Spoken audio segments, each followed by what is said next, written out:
Good morning everybody, happy Tuesday and welcome to a quick short tarot read for the collective. So if you're drawn to this reading, there's probably something in it. Always stay in your power, like I always say, stay in your filters, feel what resonates for you, and if it doesn't, discard it.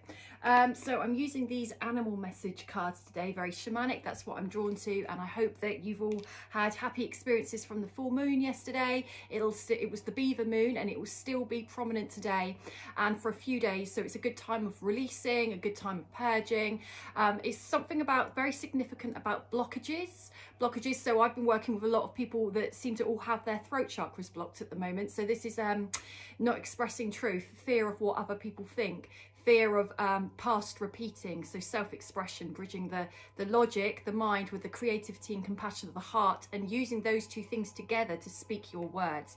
So the first card that came out, or should I say fell out, the whale card, and this is about growing strong in your soul and your body by using things that you wouldn't normally use to actually help fulfill your soul and nurture its needs, because the soul can get damaged as well, not just our emotions, not just our body, and it can be a lot through sound vibration at the moment, because the planet is rising in vibration. Om is the universal noise of the planet, so using sound vibration, going to sound baths, gong baths, using it at home, finding ways to help heal your heart center and your soul. There's something about you're strong enough. So if there's anybody out there who's not sure that they are, believe that you are. Use the energy of this wisely. Surrender. If it feels like it hurts, surrender to it. Step into it rather than pulling away.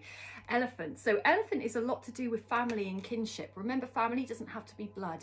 It's the networks that you build up around you, the connections that feel like like-minded. So our monads, our soul tribes, we've all got quite big soul tribes, and more people are beginning to meet soul connections. It used to be very rare. It's getting more common because it's needed. We all need to work together. So it's like weeding out the people that aren't working for you and allowing in the people that are.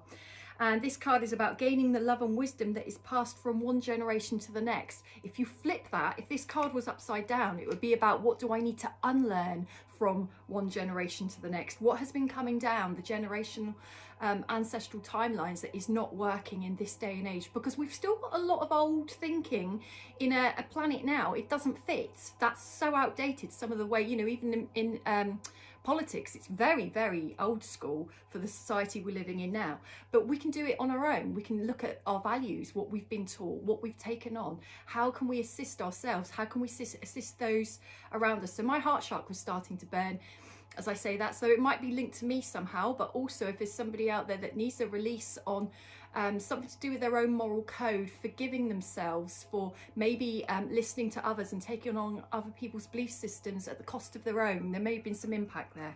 I'm going to do two more cards. How are we doing? Orangutan. So this is quite prevalent as well. In the society we're living in, we're under pressure. Where is the space for life? Where is the space to live you? Where is the space to find you? So this card is working to live joyously, not living to work. Work to live or live to work. My ear is ringing here. So this is really significant.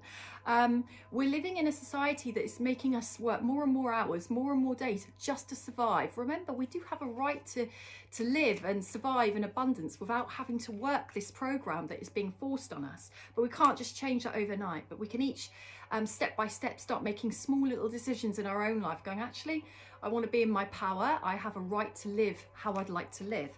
And the last one I'm going to do is seals. Seals are very emotional. So it's, are we living more from the mind or more from the emotions? We do need to live from the mind, but we also need to live from the emotion. If we make decisions just based on mind, we might be too practical and it may not actually fulfill us. If we make decisions just based on emotion, we may not consider the consequences long term. It may not be grounded or solid decision making.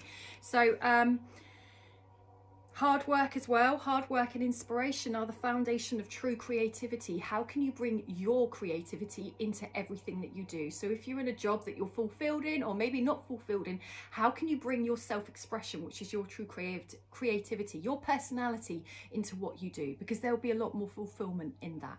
Have a great day, everybody.